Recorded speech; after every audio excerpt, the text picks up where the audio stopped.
This is the Veteran Woman Podcast, the only podcast dedicated to empowering, inspiring, and encouraging veteran women to overcome their struggles and celebrate their successes. Now, here's your host, the one and only Ariel Renal. Hello, everyone. Welcome to another wonderful episode of the Veteran Woman Podcast. Today, I have my friend and buddy on the line, Sean Douglas. He is an active duty Air Force veteran. We will not clown him because he's Air Force. We'll let him get by with that. Because you know, us Army people, we say chair force. But Sean has been an amazing friend. We met probably about 6 months ago. It's all been online, but I'm looking forward to actually meeting him in person in August at a speaking engagement where he is the keynote speaker and I'm one of the workshop speakers. So how are you doing, Sean? Oh, I'm super pumped to be here. Thanks for having me. Thank you. Thank you for being here. Now, I know you were a little late because you were feeding the baby. How's the baby doing? She's doing okay. Spitting up a lot because I think she's still got that underdeveloped esophagus because she was born a preemie and some things haven't developed quite the way that they were supposed to, but we're getting by. We're doing good. Now, Sean, you have been so inspirational to me. I don't know if you know that, but I watch you on Facebook. I know we may not talk that much, but I just watch you and watch your post, and I commend you on your unwavering faith. I know you are active duty, you're balancing a family, and you're balancing entrepreneurship and a speaking career. And I'm probably missing something in there. But you mentioned your daughter, and wow, just that whole process. I know a lot of people would have given up. But I saw how prayerful you were, and I was over here rooting for you, you and your wife. Thank you. So if you feel comfortable telling more about that, will you? Yeah, absolutely. So for those who don't know, I found out on Valentine's Day, 2017, that we were pregnant. My wife surprised me, did this whole huge unveil because we decided that if and when we do, because we have a 3-year-old and then we have older kids. But if we ever got pregnant, this is it. It'd be the last time because we have 4 kids. Like we're good to go. And so she surprised me, and then got another surprise in about April-ish, March, April, about April. And they said, we think there's something going on with the blood. We're not quite sure. We're going to send you to a specialist. Specialist tested us. Said, yeah, we think there's something wrong. So we're going to send you somewhere else. So we did this like merry-go-round thing of going to all these different places. So like one group has sickle cell, right? Mm-hmm. Everybody knows what that is. So for me, I have something similar, but it's kind of the white version. It's called KELL, K-E-L-L. The white version. It's the white version. So it's called KELL, K-E-L-L, and I have the KELL antigen, which basically means that I have an extra added protein on my red blood cells somehow. They don't know how it got there. So they did this huge investigation because I have like a 2.5-page long, shots from the military. Right. I've been shot with anthrax like 8 times, Japanese encephalitis, yellow fever, and all that other stuff. Probably some stuff you don't know. Right. I've got shot twice with smallpox. We've got all kinds of stuff. You know how the military is, like, hey, let's try this new drug. Let's go. Yeah. Oh, it's just a flu shot. Yeah, right. Right. Like, it's making me twitch. What is this stuff? So, we got all these different immunizations that we got to get before we go overseas. And so, we got into this research study by Duke University, which is where we ended up going. And so what basically happened was Emerson developed newborn hemolytic anemia, which basically means that my blood mixed with my wife's blood is kind of like RH babies, where like the blood types don't match. Mm-hmm. But this is a little bit different, where my wife's blood is trying to kill the baby because of the KELL. And they call it Big K, or a couple of other terms. But so from May to, well, really June, but like May to September, we had to go like every week to Duke, which is about an hour and a half drive one way. And we had to get these blood tests done. And about every second or third week that we went there, she had to get an intrauterine blood transfusion, which means that they stick a needle through the stomach wall of my wife, through her belly, into the umbilical cord, and they pump transfused blood through there for about 2-3 hours.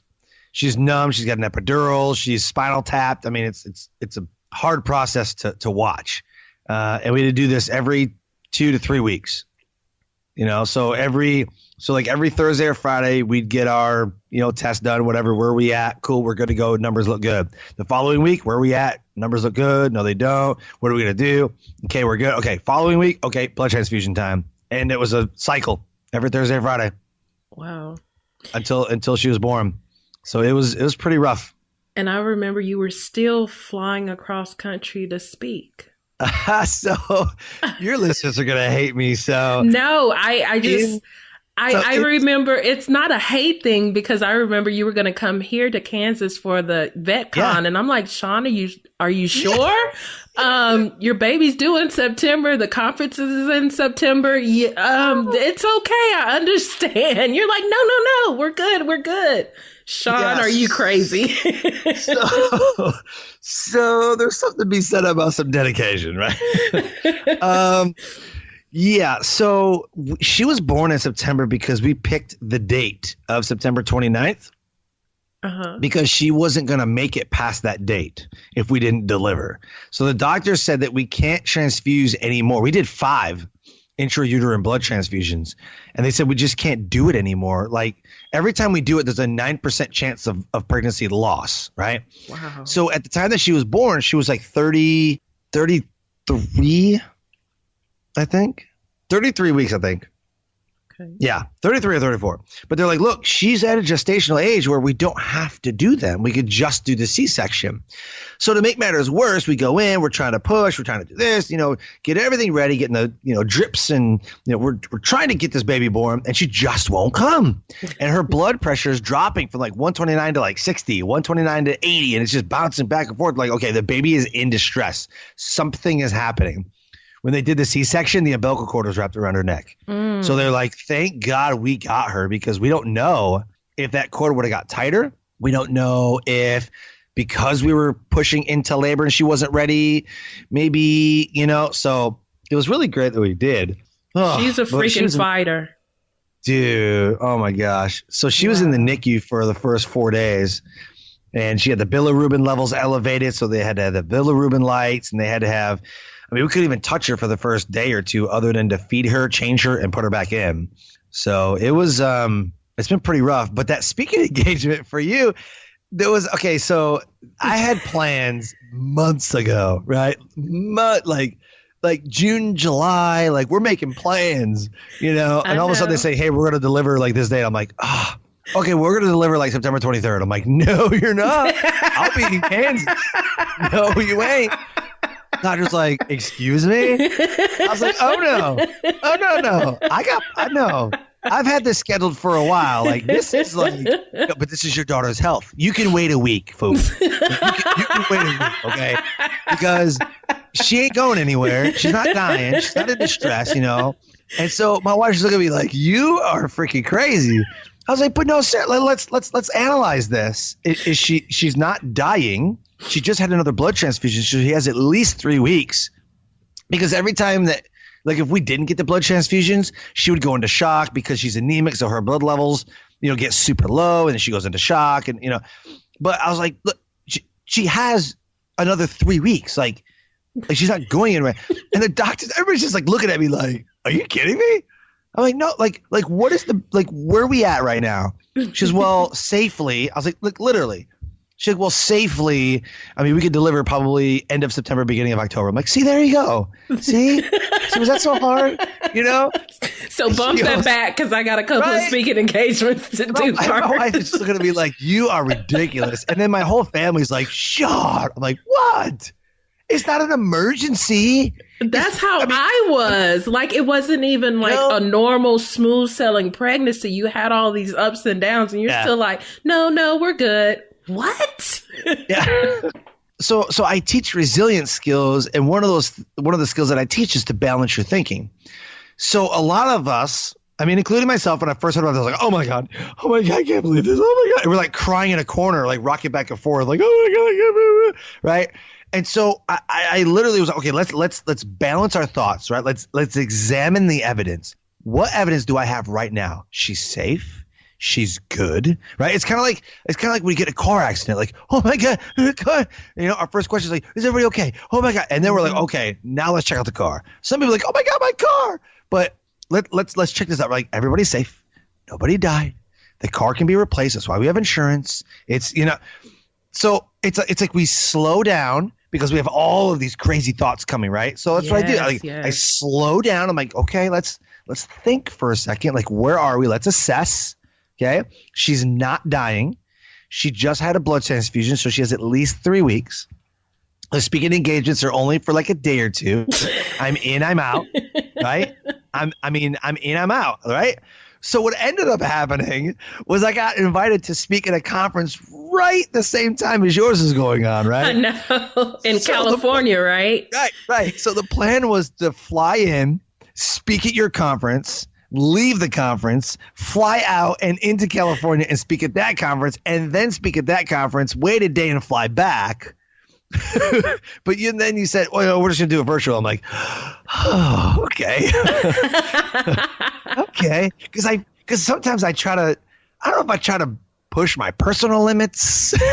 Because we did like a turn and burn to Maryland recently, and that sucked. Like, we left here at 6 o'clock in the morning. It's a 4.5 hour drive. We got there at like 10:30. You know, I was there to speak at the conference. I did my speaking engagement. We then went to dinner, saw some friends, hung out with people, and then drove back and didn't get home until like 2 a.m. Oh my goodness. And we were just dead. We were just like, never again.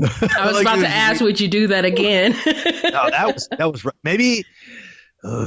Maybe that means yes, depending. Okay, so we had our kids with us. Okay, so we had to stop and pee every 5 seconds, you know, and the kids are fighting, and it's just emotionally exhausting. If it was just me, I think I would probably do it because it was just me. But if I had to take the whole family, I don't know. So how do you balance all of that? What gives you that determination? I schedule everything. Like, literally, I schedule everything. I was a little late to this because the baby wasn't quite cooperating. I was like, all right, feeding time is 11. I'll let you get by with that. 15. Like, I literally was like, because like she's feeding still. Like, she's 2 months old, but she's still waking up and feeding like every 4 hours, 4 to 5 hours or so. So the last time I fed her, because I strategically placed the feedings. Right. Because at one point she was sleeping. I'm like, well, it's been like 4 hours. Like, okay, if I do it this way, like, I'm already like, I'm great. I have a special superpower where I can forecast things. Wow. Right. Like, I can forecast, like, this decision is not going to hold out well. This decision will be good. And I know it, like, if I get in this lane of traffic, I can pass by this guy and, but like, I can just forecast things. So I'm like, okay, so if I feed her, because I have to wake up at 7:30 ish to get my daughter up because I'm working nights right now. So I'm like, okay, if I wake up at 7:30, but if I feed her at 6, I go back to bed. So I like spaced it out. I'm like, okay, I'm going to feed her at 6. She'll get done at like, 10:30 or whatever. And then I'm golden for like an hour later. And so she wasn't quite cooperating to where like I had to wake her up at 6:30 to feed her. Right. And then so it was like 7:30. I'm like, okay, cool. And then I fell back asleep. And then I woke back up at like 11. I'm like, okay, 10:30 or whatever. I'm like, okay, I want to feed her again. And then she was just being fussy or whatever. So like I had everything scheduled, but that's what I do. Like, I schedule everything.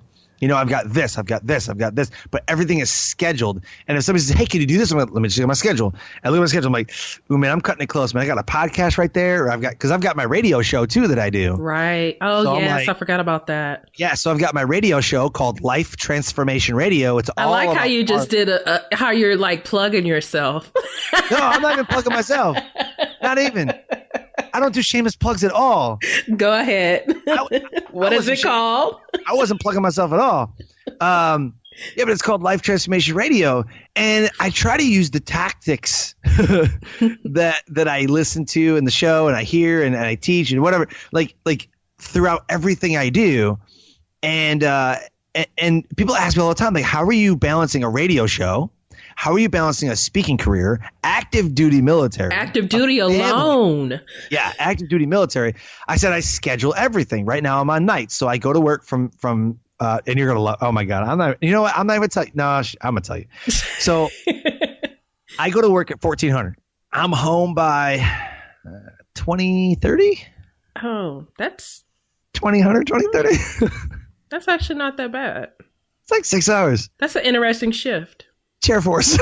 Yeah. So the reason, and sometimes I'm home by, 2100 or whatever. But the reason is because my job is to support the flying schedule. Mm-hmm. And so when all of the aircraft are done flying, there's nothing left for me to do. There just isn't. So why am I going to stay at work? So we have like a 13, 14 hour flying schedule, and between me and the two other guys, we just split the shift. They got two guys on days, and I'm the NCYC, which I run the show. I'm in charge. And so I've got two other guys that work days, and they take care of the day shift stuff. I take care of the night shift stuff, lock up, whatever. And I'm golden. But I get all my stuff done so like after I come home from work, I don't do anything like this. Like I'm not on a podcast. I'm not on a, radio show. I'm not emailing people. I do all that stuff, like I try to get a little bit done, like while I'm at work, like waiting for some aircraft. I'm like, oh, I got 10 minutes. Let me send an email. But most of my stuff is done. Like I wake up at 8 o'clock in the morning and I'm going. And I go to bed at like, 11 o'clock, maybe midnight. Oh, okay. Not too bad of a shift, especially when you say you work nights. I was thinking, and I don't know why, because like you said, your Chair Force, like 7 p.m. to 7 a.m. Oh, no, I don't work 12. No. But I will tell you that if I was on day shift, I would go in at 7:30 and get out about 15:30, 1600. So it's a longer shift on days because they do most of the flying. So when I was on days, it was super hard. Whatever, you were still doing everything. Yeah, but it was super. Like I'm not even lie. Okay, so I get out at like 3:30 because the day shift guy comes in. 3 o'clock or whatever the schedule is. But I get out at like 3:30, right? Mm-hmm. So I'm like rushing home because I still have to like plug the episode because it's at 5:30 on like a Wednesday and a Friday, right? So those 2 days I'm like rushing home, trying to get all this stuff done, trying to create the episode, and I have to, because it's a live show. Yeah. So I have to push everything out. You know what I mean? Or I've got a 5 o'clock, dinner that I'm speaking at in like Greensboro, which is 2 hours away. I have to leave at 3, so I rush home, grab my clothes, don't even change. I'm like, driving to the place, and then I change there, and then I'll speak, and then I'll drive back home. I try to squeeze every single second out of every single day. Now, with the time management, so what would you say to those people who have everything scheduled, but something happens? Like things don't always work your way. So how do you handle that? Two things. So time management is a complete waste of time and a complete myth. Okay, so scheduling everything. So the number one thing you need to do is schedule everything. Everything is scheduled. But you can't be like, oh, I'm on a podcast from 3:30 to 4, and then from 4 o'clock, I'm going to do this. Like you can't, there's got to be a little leeway in there. You know what I mean? So like 4:05 or like schedule transition time. I always schedule transition time, right? So that's huge. So, and you have to, when you schedule, you have to schedule for failures. Like you have to be able to schedule, like if I said, oh, Ariel, I really can't be on the show today, sorry, not going to happen, right? Well, what do I do with the rest of that time? It's got to be filled with something. So I always have things on back order or back fill, you know what I mean? So that if I'm not doing one thing, I'm doing another. If I'm not doing this, I'm doing that. But the second most important thing you have to do is not manage your time, because everybody has 24 hours. You can't get more time. The way that I'm so successful, my number one secret is that I basically don't schedule time and manage time. I manage energy. That's what I do. I manage my energy. So where are you most energized? Is it 8 a.m., 12 p.m., 4 p.m., or 8 p.m. Those are the 4 points that I plot. So if you wrote on a piece of paper, wrote a big graph, right? Like a huge L, right? And so here's how you do this.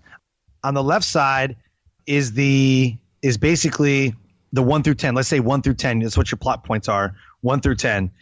And then the bottom side is 8 a.m., 12 p.m., 4 p.m., and 8 p.m. And so you're plotting your dots. Like I'm like a 4. I'm like a 4 at 8 a.m. I'm dead to the world at 8 a.m. I'm a night owl. So like 4 to 8, I'm like getting so much done. Oh my gosh, I'm getting so much done.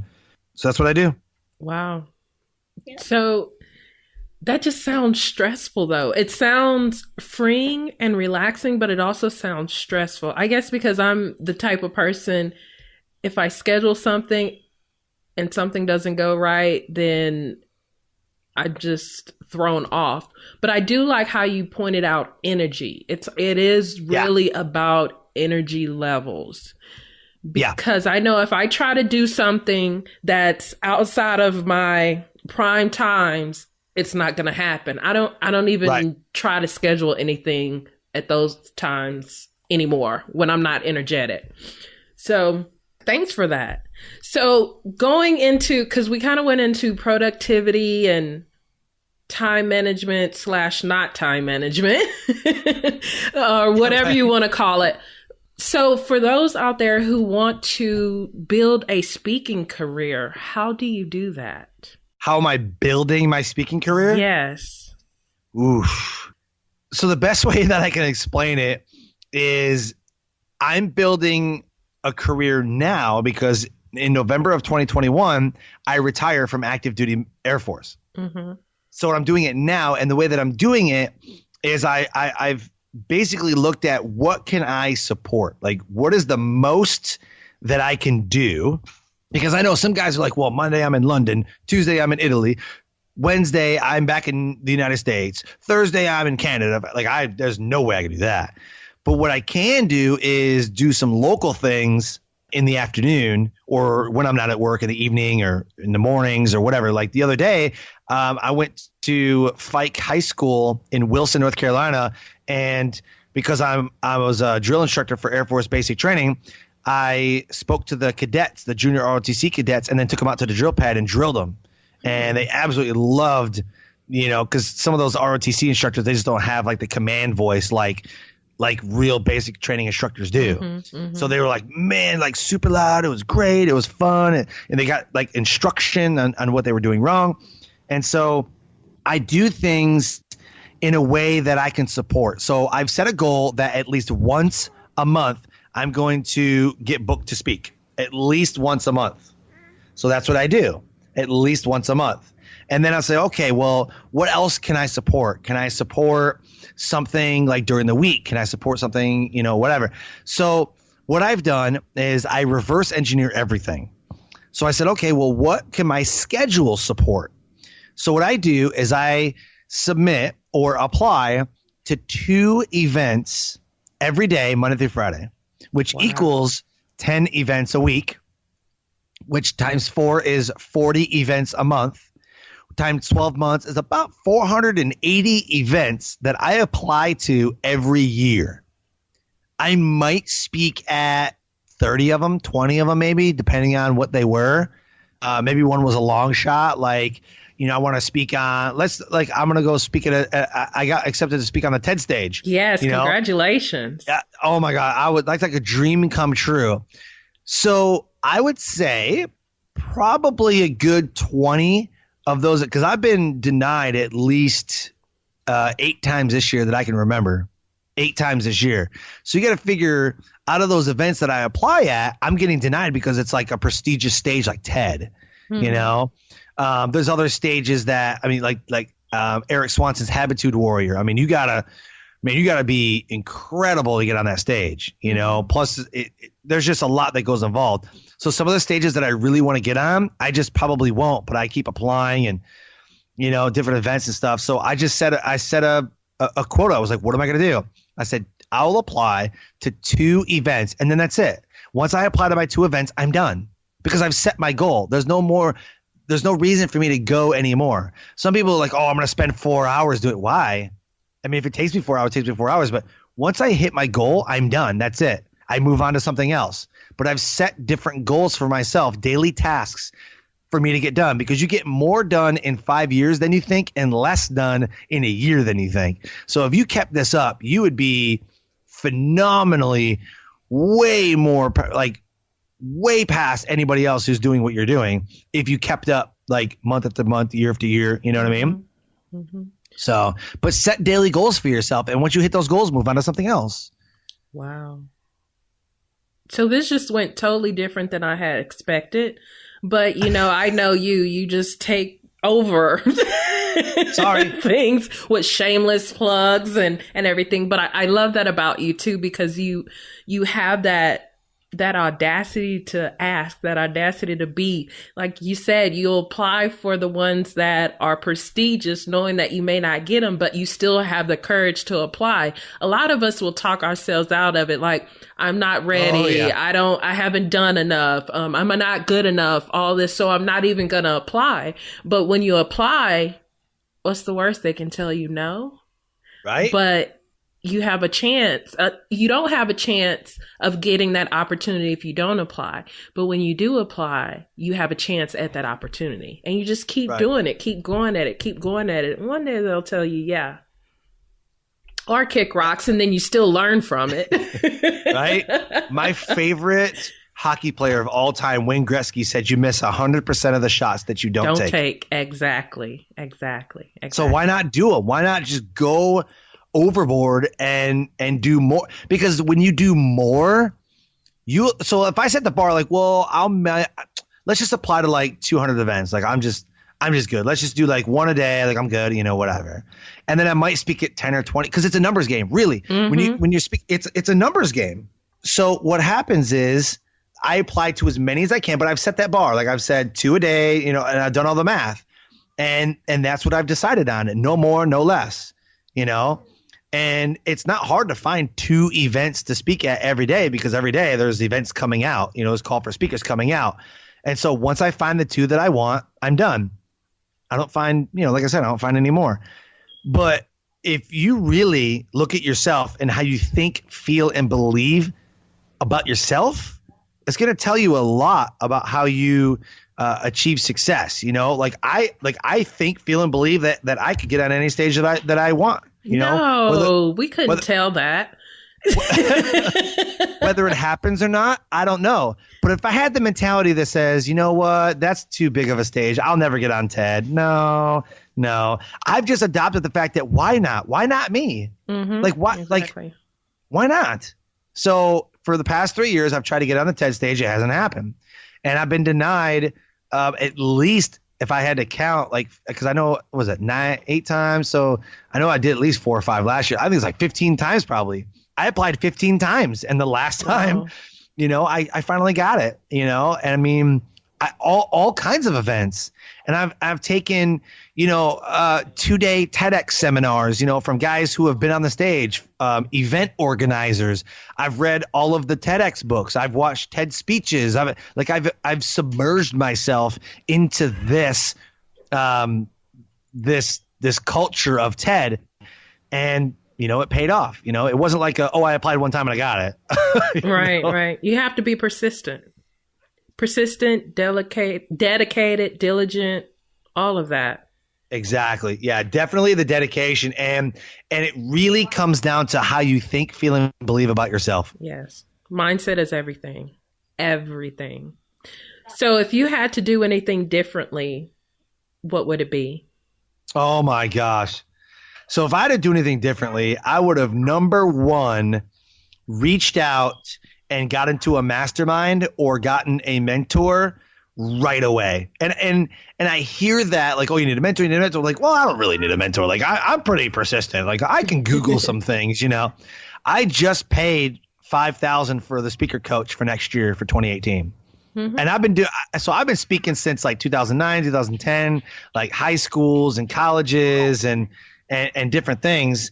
But really professionally, really only since like 2015, 2016, like getting booked, getting paid, like, because the other stuff was like high schools and, ROTC and going to different bases and speaking there, like churches, wasn't like big name stuff, but like 2016, I was at like nationally recognized conferences with like 400 people, so man, there's those two big things. I mean, I would definitely like right off the bat. So the mentors, I mean, you can only afford what you can afford, right? I mean, you can only afford what you can afford.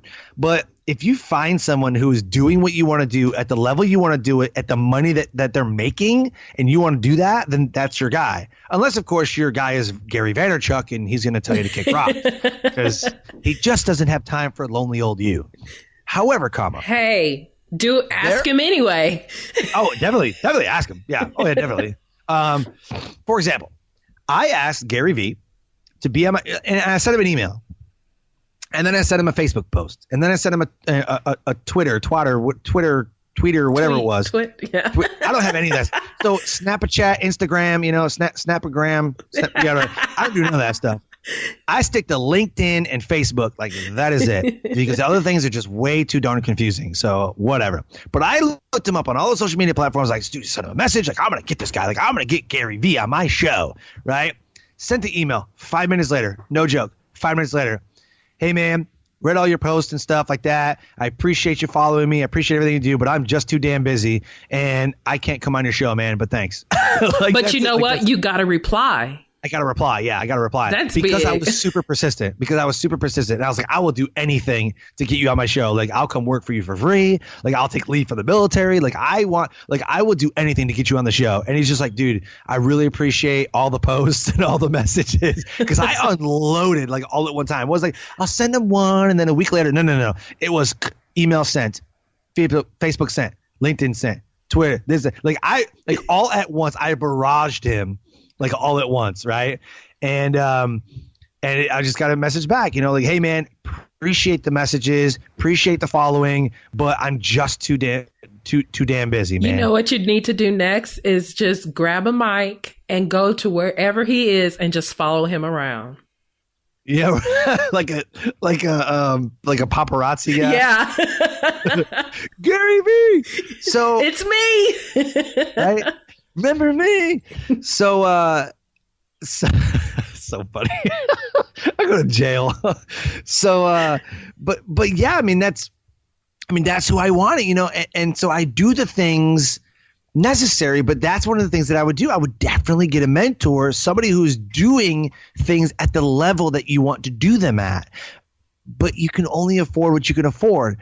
So, sometimes it's just like, hey man, I will do whatever it takes to work with you. This is what I can afford. I will do whatever it takes to work. Like a great speaker would be like James Malinchak. I know guys who have James Malinchak as their speaker coach. Guys like Greg Reed. I had Greg Reed on my show, and we've kind of forged that relationship. I called him. Okay, so I just want to plug. Okay, check this out. I love the fact that I can call somebody who.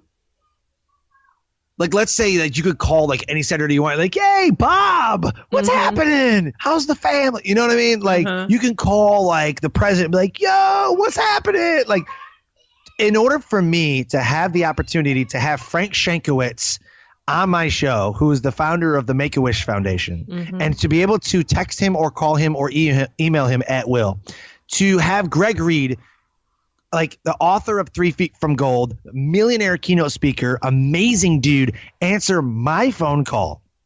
Hey man, what's going on? Hey dude, I got the TED call. Oh man, I got accepted to do TED. He's like, dude, that's awesome, man. You're a champion. Like, dude, I love it, dude. Like, let me know how it goes. I'm like, yeah, man, thanks. I appreciate you answering my calls. Yeah, man, no problem, man. Anytime, Sean. Thanks. And then we hung up. But like, for like famous people or like. For people that we don't think is like, for Gary V to even reply, I was like, oh my gosh, you know what I mean? I'm saving this forever, right? Like, but if we really analyzed why, it's almost like there's these barriers to these celebrities. There's these like we're not good enough attitudes that we have when they put on their pants the same way. I would think, unless they jump in both feet at the same time. I mean. think about how many times that we tell ourselves no because we think that's what's going to happen, or we think that, oh no, they're celebrities. Like, why would they want to talk to me? Like, I'm nobody, like, you never know. You never know. I've had like UFC's Bruce Buffer. If you ever watch UFC, he's like, it's time. Like the announcer for UFC. Yeah, he was on my show. And wow. I asked for a connection to him. I said, I really want Bruce Buffer on my show. And he's like, yeah, dude, let's do it. Huh, what? And he laughed and like, oh my gosh, Bruce Buffer that's so incredible. I was like, dude, it was super awesome. Like, I mean, he's a down to earth guy. He's a guy and he told me, he's like, dude, I'm just like you, man. He's like, I just get to announce UFC fights or, announce the fighters, It's the people who stepped up and owned their greatness. Yes. And we can do the same thing. Yes. We just have say to yes believe. And figure it out. Yes, exactly. I live my life by that one principle. I literally, every day I wake up, my why is at my forefront. That's what drives me. You asked earlier, like, where's the dedication from? I'm a suicide survivor. I try to take my life at some point. That is my motivation because I don't want to go back to that mentality. I don't want to go back to the addiction and the negative living that I was living in my own hell I created.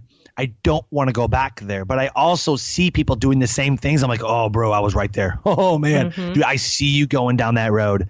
Don't do this, man.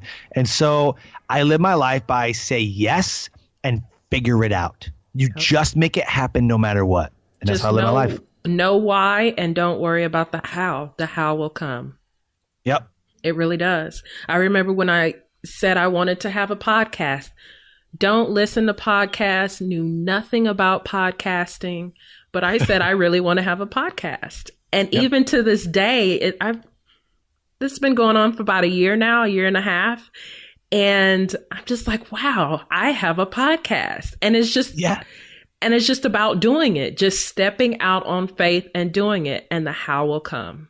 You've had amazing guests at your show. I've listened to a couple episodes of your show. And I'm like, wow, like some of the stories that come out and some of the tangible. What I love about your show is that you actually have like guests that come out like tangible stuff. Like, oh, you have to do this and do this. You're like, oh my God, that makes so much sense.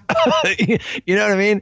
Like there's sometimes these overarching, like these shows that I listen to, it's like, oh, we have to have a positive mindset. Oh, well, thanks for that. Like, well, how do I have a positive mindset? You know what I mean? Like how do I have a positive? There's no meat. Like I cannot stand listening to podcasts where there's no meat. Like what is the takeaway of this show? And I think that our shows have that. So I want to thank you for that. Well, thank you. Thank you for the compliment and thank you for listening. And Absolutely. I have a big guest coming on that I'm so excited about. Ooh. I am so excited about it. So when you were talking about like Gary Vee, I'm like, yeah, I reached out to this person. I'm not going to say who it is yet, but I reached out to this person and they were like, yes. And I'm like, oh my God. Oh my God.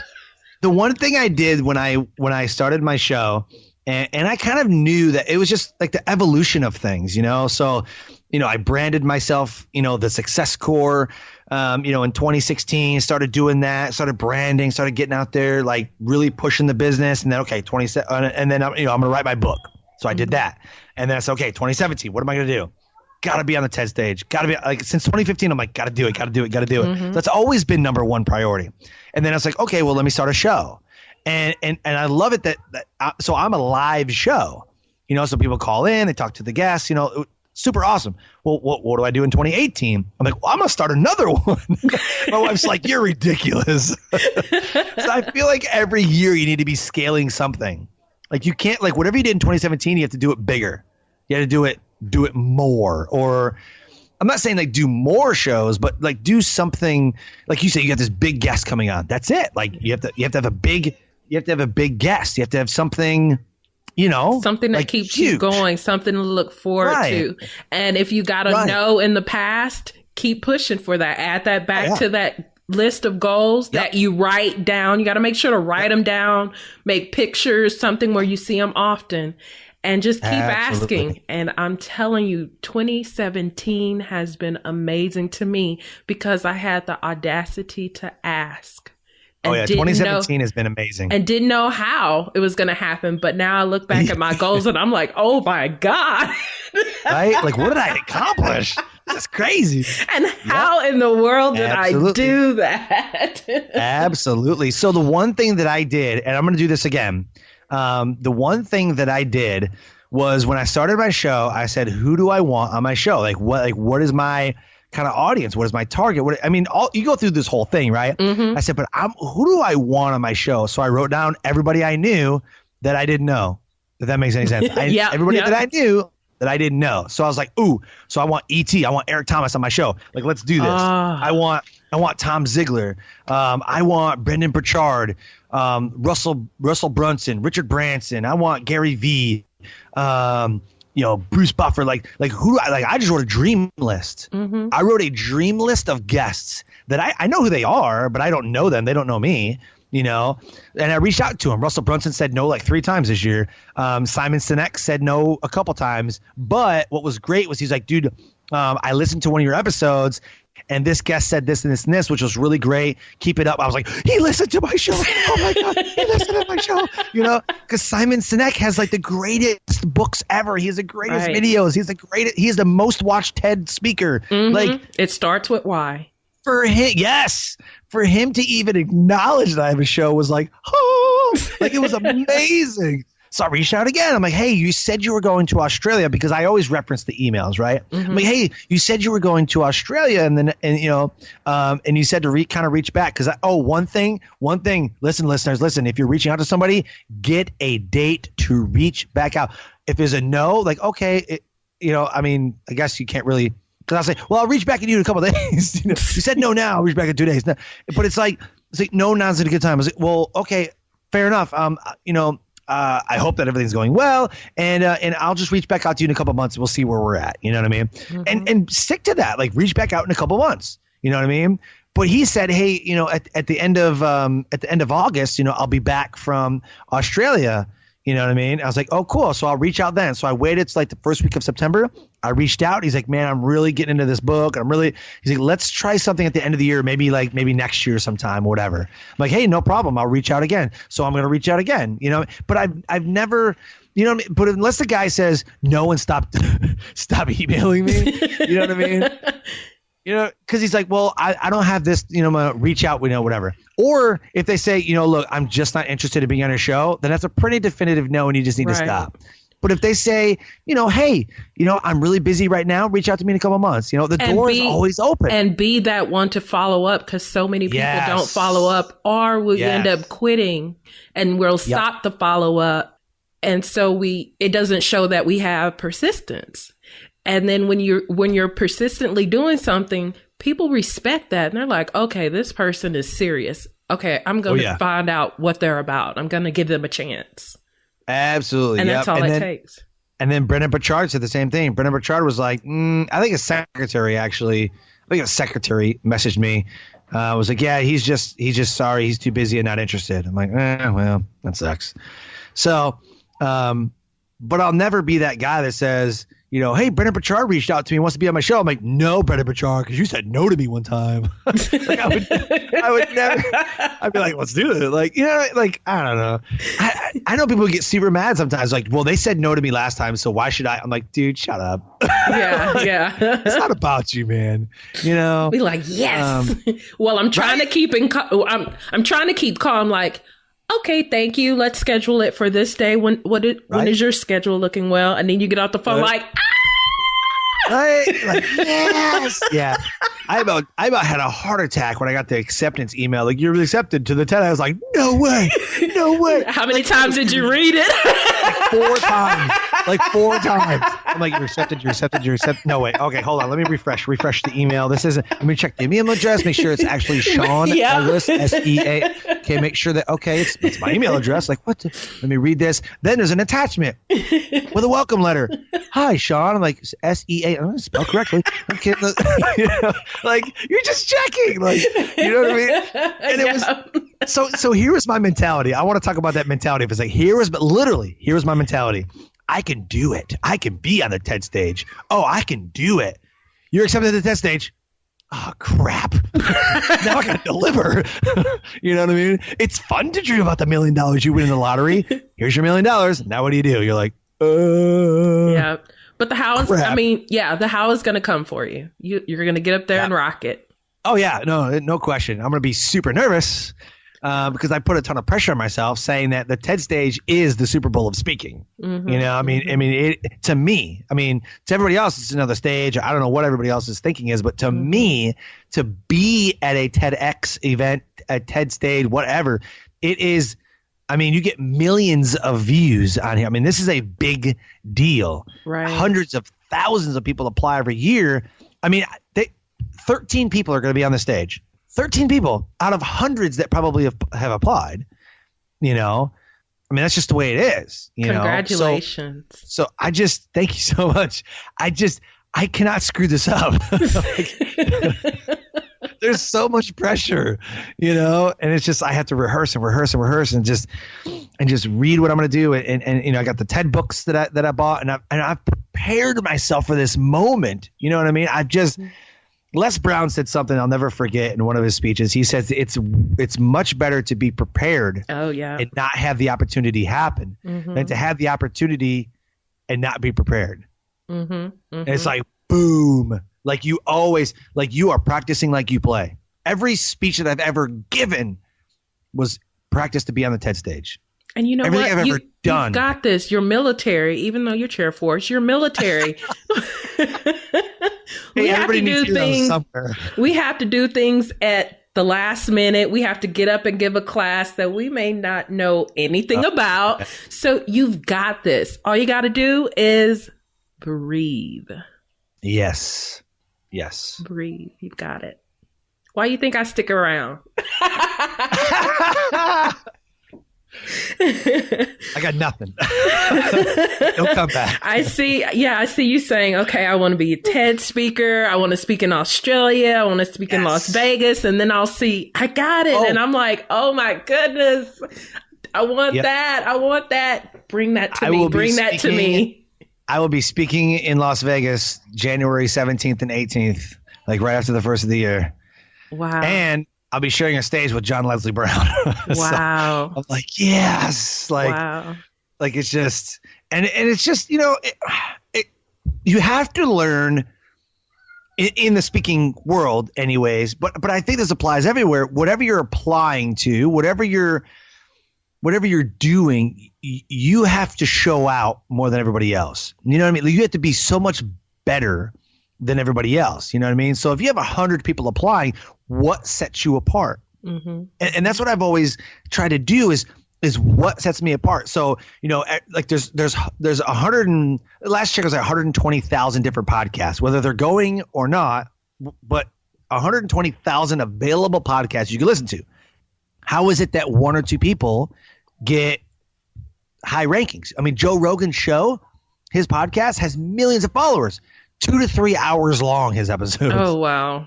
Literally 2 to 3 hours. I know guys like what's his name? Angel. Angel has a show that's like 12-minute convo, right? That's his podcast. Mm-hmm. He's literally 12-minute conversations and he's done. It's a 12-minute conversation. And he's on episode like 1,800 something. I'm like, oh my God. But he just cranks these things out because it's only 12 minutes long. Literally only 12 minutes long. I think my episode was like 300 something.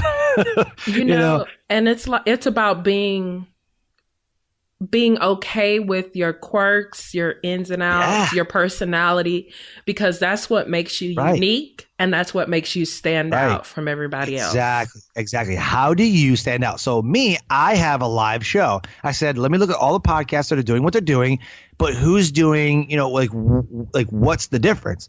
And mine is I'm a live show. So people can call in and talk to the guests. Mm-hmm. That's how I've separated myself with my show. Mm-hmm. So do that with everything that you do. Set yourself up like, wow, like, yes, this person. Yes. Oh my gosh, that's awesome. Because if I see the same things over and over and over and over and over again, you're a little fish in a school of little fish. You know what I mean? Mm-hmm. So you got to be that big fish in that pond. And sometimes it's the things that your unique selling point or your uniqueness are the things that you complain or bitch and gripe about. Yes. Instead of complaining, bitching, and griping, be the difference. Like I said, be the change that you want to see in the world. So if there's something that's getting on your nerves because it's not available or somebody's doing it wrong, or you want to bring out a different voice or a different take, do it. Be the one to do it. Yep, absolutely. If there's something that you're looking for and you can't find it, you're the one that's supposed to create it. I should end the episode right there. I was going to say, and to be like super, super successful above everybody else, exploit your gifts and talents and then sharpen your skills. There we go. And that is it. Those are two perfect things to end this episode on. Boom.